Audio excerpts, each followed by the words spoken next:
right now. Tonight, we're getting a better picture of the Norfolk Casino project as developers submit their plans and wait for the city's approval. The hurdles left to clear before construction and why they say their dream goes beyond tables and slots. Then hour-long backups. News 3's Angela Bohan looks at how construction schedules on the HRBT are holding up traffic as frustrated drivers wait for the light at the end of the tunnel. Plus,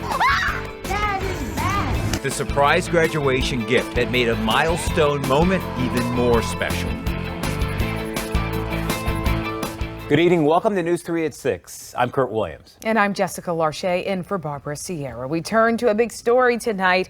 Let's take a live look at rush hour going on at the Hampton Roads Bridge Tunnel.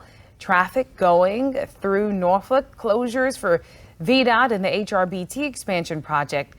They have led to major backups the past couple of mornings. But in the last 45 minutes, we got answers as to what caused the traffic nightmare and what's being done to keep it from happening again. VDOT just announcing that it is temporarily suspending any further lane closures on I-64 in the HRBT area. News 3's Angela Bohan shows us what drivers had been dealing with and explains why there's a change in schedule. Whether you're driving to work or going to a fun day at the beach, you know that summer construction work is not new, and neither is traffic at the HRBT. But drivers tell me that going to and from the south side of Hampton Roads has been especially trying this week. I got stuck in the tunnel yesterday, actually, for like an hour. Melinthia Best drives from the peninsula to Norfolk for work several days a week. Has it been worse the last day or two? Have you noticed? It's starting to get really worse to the point where, like, anxiety. She says she tries to avoid peak times, but figuring out how much time to allow is tricky. My manager had to change my schedule for me being affected by the traffic. So I don't want to have to come in late almost every day. And I'm still being late. So it's like it's no guarantee when I'm going to be into work. This traffic camera shot from Thursday morning might give you a better idea of what's happening. Monday through Thursday this week, a lane closure was scheduled overnight. However, Wednesday and Thursday morning, the work did not wrap up on time, creating major backups. VDOT tells me that on Wednesday, the closure of I-64 eastbound was due to the contractor's equipment failure, and that excavated material was actually scattered onto the roadway. On Thursday, some of the work, described as complex, took longer than expected. VDOT says lane closures have been temporarily suspended until they can ensure with the contractor that future operations can be completed within the set hours. They also say they do assess financial penalties for the contractor not following the lane closure hours. For now, this former New Yorker says both driving and taking the bus are a gamble. It's unpredictable, because and I don't think they made arrangements for the change in schedule. So if you had to link with another bus, it's whatever happens. And before you drive, remember you can sign up for text alerts and you can listen to updates through the News 3 app to help your drive go just a bit smoother. In Hampton, Angela Bohan, News 3. Tonight, we're learning more about the proposed casino in Norfolk. There are some of these, what you're seeing right here. These are some of the latest renderings of the Headwaters Resort and Casino. The developer, the Pamunkey Indian Tribe, submitted an application to develop their project. And you can see that there is a casino and then a 300-room hotel room and pool that would overlook Harbor Park. To start, the developer is proposing building the casino first, which would be a 90,000 square foot facility. Then they would build a resort part with a hotel, pool, and entertainment venue. The project requires the city to sell land to the developer. This isn't like a typical project or even what other casinos we've seen around the state. This is on publicly owned property that has to be conveyed to the development and to the tribe. And so that has added a layer of complexity to it. But we think we have a clear process now, starting with our application that's been submitted, and a clear path of how this will get approved. From here, the city's Architectural Review Board will examine the project. Then the Planning Commission and City Council would get to weigh in. The developer is hopeful that will happen in late summer. Turning our attention now to this new detail. York-Pocosin Sheriff's deputies, they're telling News 3 the fifth suspect in relation to York County murder is in custody. Danisha Goodman turned herself in and was arrested in Portsmouth on Monday. Last month, 25-year-old Tyosha Mitchell was found dead in early May along Old Williamsburg Road. Authorities previously told us that the other suspects have ties to a gang in Norfolk. Now the memorial service for religious broadcaster and Hampton Roads resident Pat Robertson has been set. It will be held Monday, June 19th, as we work to get you updates on that. It's going to be Monday, June 19th, as we shared. Now, this is a private service at Regent University by invitation only, but it will be live streamed on the university's website. Robertson is the founder of the university and the Christian Broadcast Network. He died last week at the age of 93. Let's talk weather. The First Warning Storm Team is tracking the threat for severe storms to end the work week. Part of our region under a level 2 threat for your Friday tomorrow. Chief Meteorologist Patrick Rocky is here to let us know when to expect the rough weather to roll on in. Well, hi, Jessica. Hi, Kurt. Yeah, we could be dealing with some mean storms from mid-afternoon on tomorrow. And the biggest threat is going to be on the peninsulas and the eastern shore under that level 2 threat. The rest of Hampton Roads under a level 1 threat and a chunk of the Albemarle of North Carolina as well, meaning we could see a few strong to severe storms for tomorrow. For this evening, things are quiet. Just a little shower. Was a thunderstorm for southern Bertie County. And it's not out of the question we could have a stray storm overnight. But as we head into tomorrow, there we are at lunch.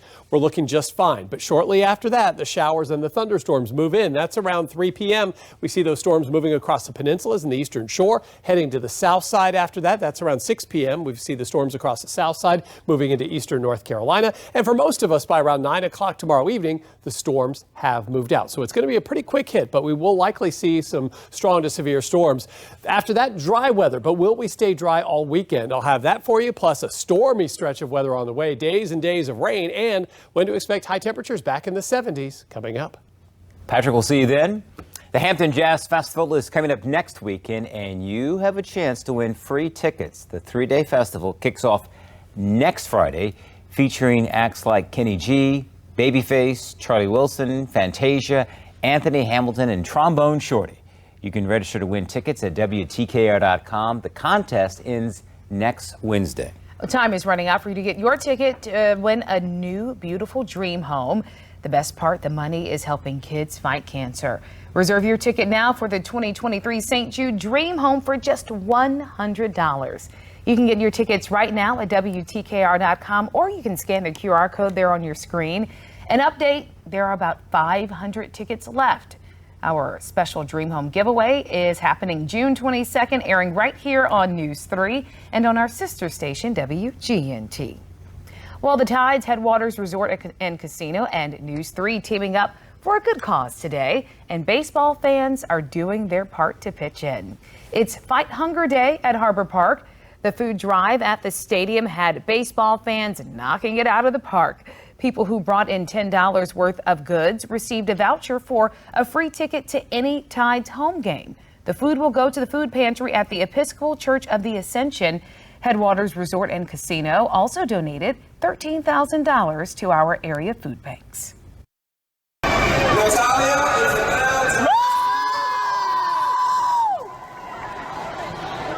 Lots to cheer about for this next story. Coming up, a Virginia Beach High School senior gets the surprise of her life right before graduation, how her dad made this day extra special.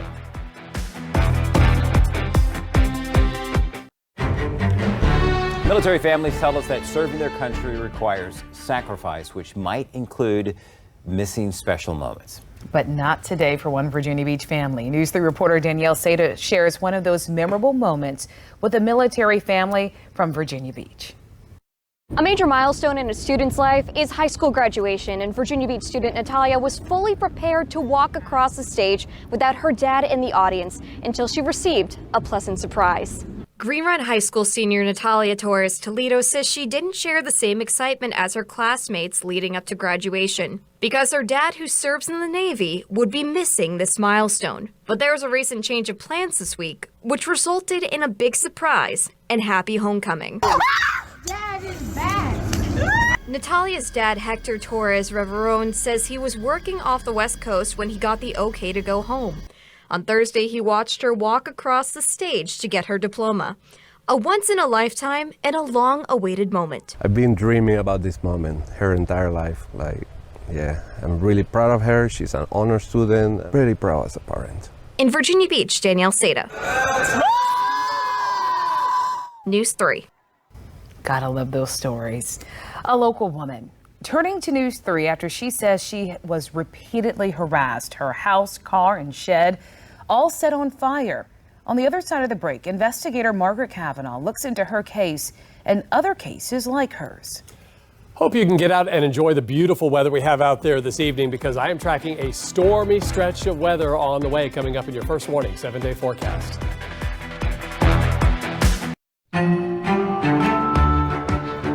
I just feel hopeless and defeated.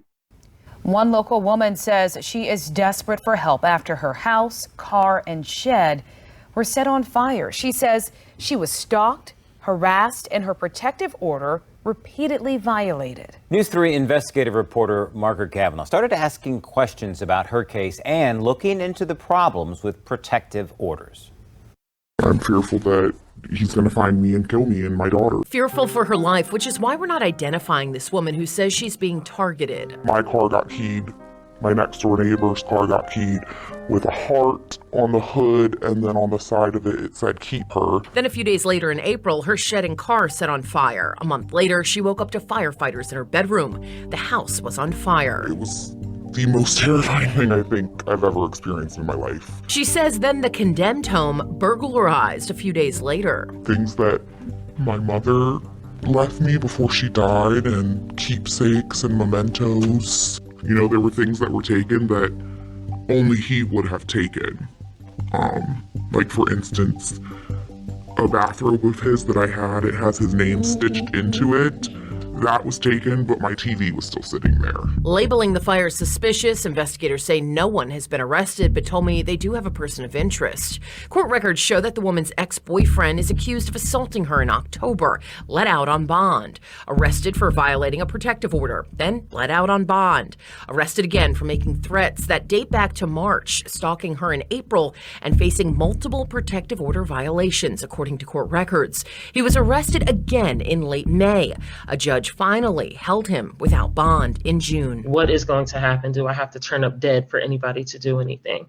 And that's the reality for a lot of people. Nisha Himes is the founder of the Grow Foundation, a nonprofit that helps domestic violence victims. I've seen where people have violated protective orders 5, 10 plus times and still are able to get out on bond. And she says different courts make different decisions in various jurisdictions. You go to 3 different magistrates or judges, you might get 3 different answers. I have no word for it. It's just ridiculous. Experts say protective orders are a great tool and an important piece of paper, but there are obstacles. We sat down with the Norfolk Commonwealth's attorney to talk about this. Does serving it present challenges at times? Absolutely. It's just like serving a subpoena, serving an arrest warrant, serving any other kind of legal paper, even like divorce papers. He says sometimes people don't want to be found, and protective orders are only good if people follow them. It's not a shield. It doesn't provide 24-hour protection.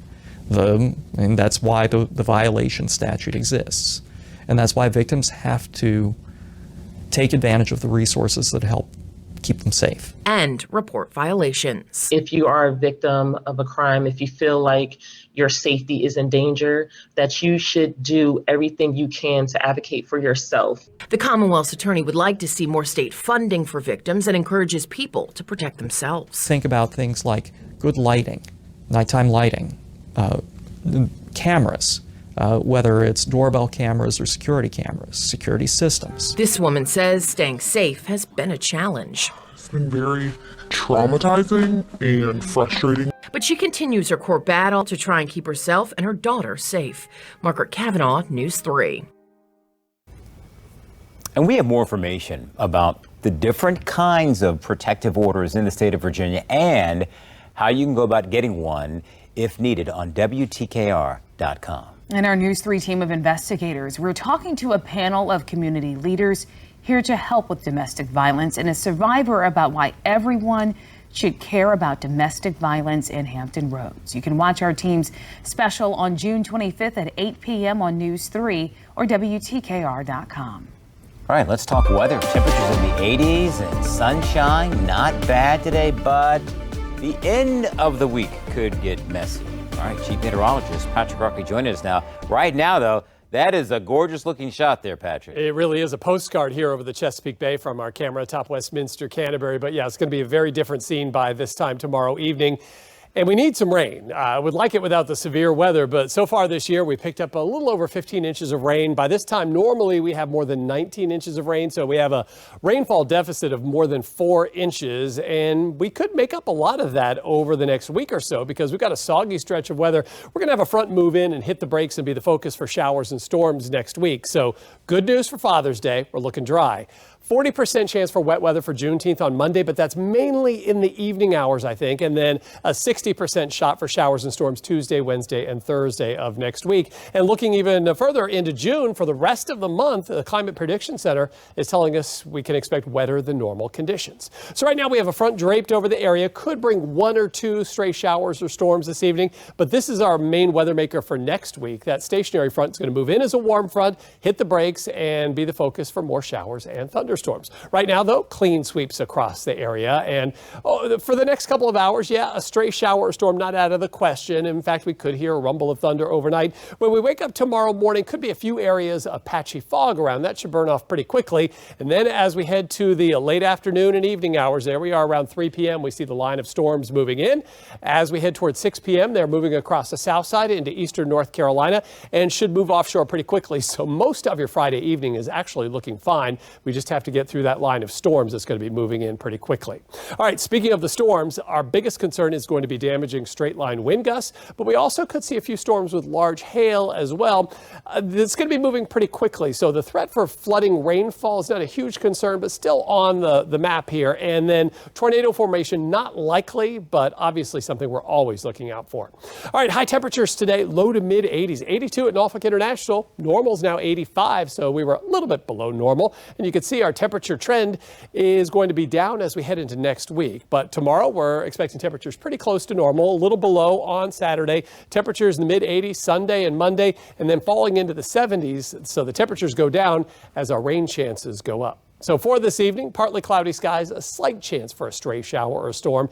As we head toward tomorrow morning, could be a little bit of patchy fog to start the day, and then that chance for some strong to severe storms in the afternoon and evening hours for tomorrow. But just in time for the weekend, we're looking pretty good. Lots of sunshine for Saturday and Sunday, and really to start off the day on Monday. By Monday evening, though, that chance for storms and that wet weather sticks around for Tuesday, Wednesday, and Thursday of next week. So I think we may be paying the piper tomorrow for a beautiful Father's Day weekend. Wet weather layaway, if people remember layaway. There you go. Oh yes, I remember. You are so dating yourself.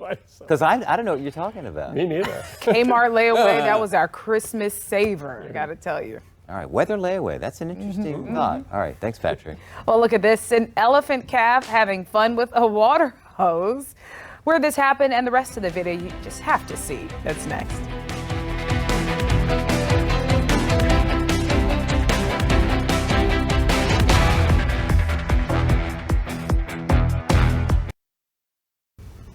Look at this. Time for your daily dose of cuteness. Check out this baby elephant in Texas enjoying some time playing with water from a hose. Oh, that is Travis, the elephant calf from Asia, frolicking as he's getting dosed down at the Fort Worth Zoo on Sunday. The zoo said the almost 4-month-old enjoys swimming in his 400,000-gallon pool. All right. That's a jacuzzi for you. But the water hose looked more appealing that day. Oh, that's your moment of zen. You do have to be careful, though, when you have elephants over in your pool because they will occasionally drop their trunks and then, oh my God, you know, can be a little awkward. Were you? Yeah, speaking of awkward, were you? That was good right stuff away? right there. It just flowed. Mm-hmm. It just flowed. Hey, he made it through without laughing at his own joke to me. It was like, hey.